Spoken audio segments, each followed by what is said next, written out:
so someone approached me and said, would you talk to him? And the truth was, I didn't know anything about him when they said that. I did a little preliminary research. And here's what I learned for those of you who don't know who he is. Here's a guy who's a Holocaust survivor and a trauma expert who says things about Israel that I think are terrible. And so normally I would say, what's the point of engaging him? But then I discovered he has millions of followers, millions. And I know, and this is the same reasoning of Israel going before the court, I know that for those people, they are never going to hear the case for Israel presented unless somebody talks to him and presents the case. So it's not a question of my platforming him. He has millions of followers. The question is, can I reach some of the people who are open to hearing the truth about Israel? And I hope I can. Now, the worst that happens is I don't.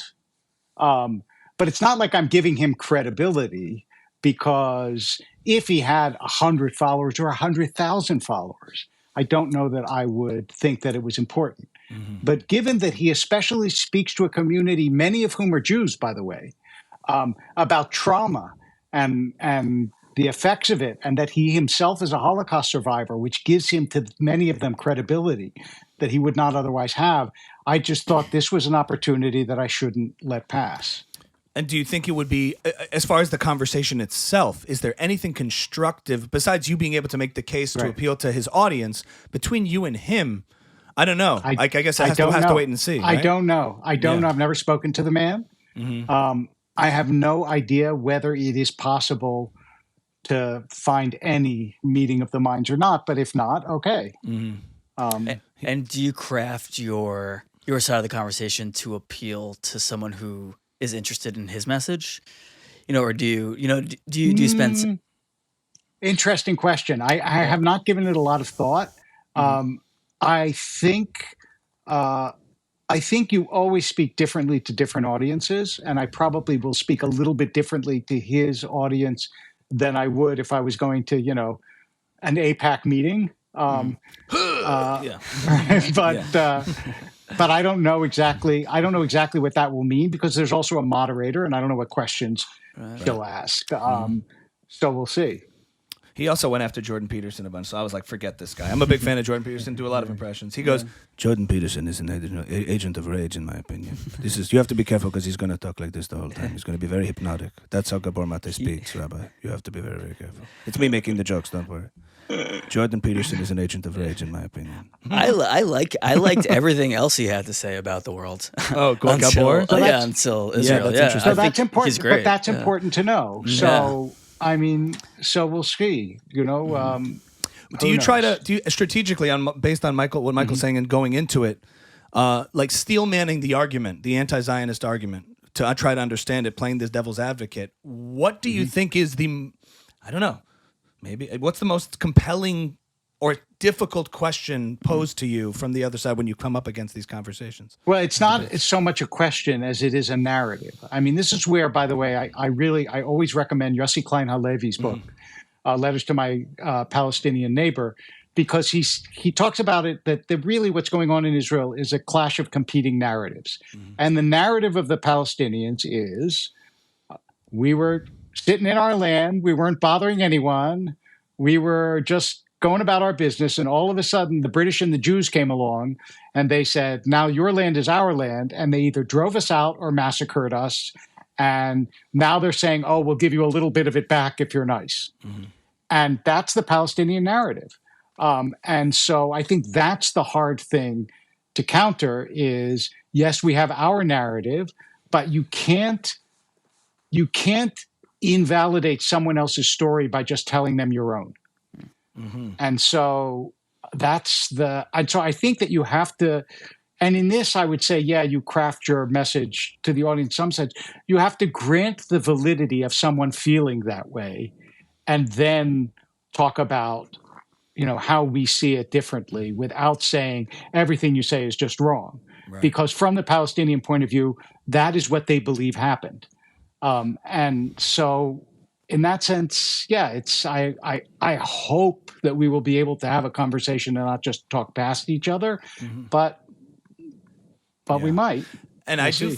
Do you find that in the way that a generation of us were kind of, we have our narrative as well, and then there's just the historical reality as such. And there's a lot of, and coming from the Orthodox Jewish community that we come from, it applies to other areas too, not just talking about Israel, but there is this sort of fear to cede any territory, no pun intended. There's this fear to give any sort of credibility or understanding that mistakes were made and suffering has happened. There's this fear of that, because if you're admitting that, and then all of a sudden the deck of cards crumbles. And I feel like being able to understand the perfect is the enemy of the good, and the degree to which we're looking at things. Everything is a matter of degree. Israel's not a perfect country.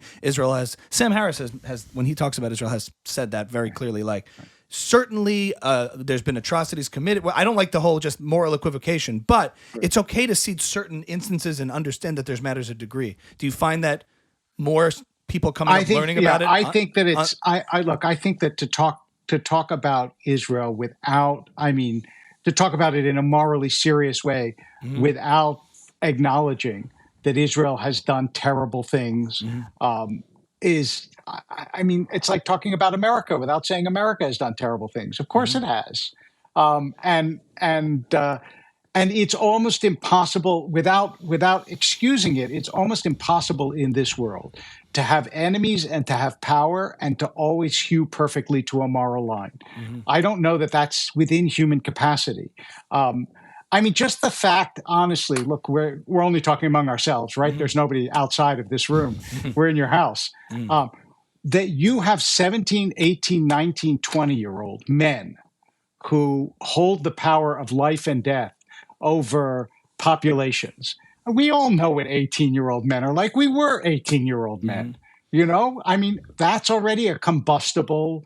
There's no way around it, but that is a very combustible and difficult situation.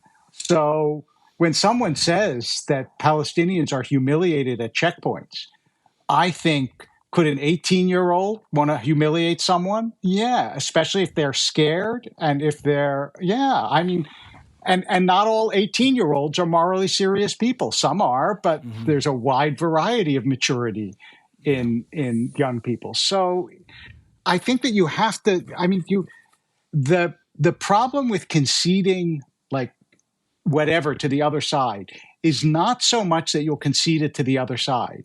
It's that your own side will attack you. It's like if somebody who's pro-Trump says something bad about Trump, all the Trump people will yell at them. If somebody who likes Biden says something good about Trump, all the Biden people total will fraud. Right. That's the problem. Is you're afraid of your own side even more than the other side. Right. So that's why nobody who supports Gabor Mate said, "Oh my God, it's terrible that Rabbi Wolpe is going to speak to him." Only the people that are basically whose worldview is similar to mine said it's terrible. And so you have to have the courage, I think, sometimes to ignore your own side. And to, it's like Harry Truman said, sometimes you have to put your principles aside and do what's right. So. Yeah, and then advocate on behalf of that side that's given you a hard time, and you can understand the fear. Yeah. It's a fragile. Oh yes, absolutely. It's fragile, especially if you're part of a group. That has what to fear. And anybody who looks at the world now and thinks that Jews have nothing to fear is an idiot. Yeah. You're willfully blind because obviously. It's almost like this collective, there's a maternal instinct that the community has. Don't go out there and talk to that. No, right. We don't want you getting hurt. And we don't want us getting hurt. Don't talk to him. He's not nice. Well, I wish you the best of luck, Hatzlacha, in this conversation. Where can people find the conversation? I know it's going to be on YouTube. I don't know what the exact link is. No, there's a public event coming up, so it's going to be a public event first, and then they might stream it or figure out how to do it after the fact. Yeah. But I want to respect your time. I just want to say this, though. Yes. I won't say anything that I don't believe. And that's really, as long as you're confident in yourself, that you're not going to be pulled out of yourself, then you're okay. Right. And that's really, and about that, I am quite sure.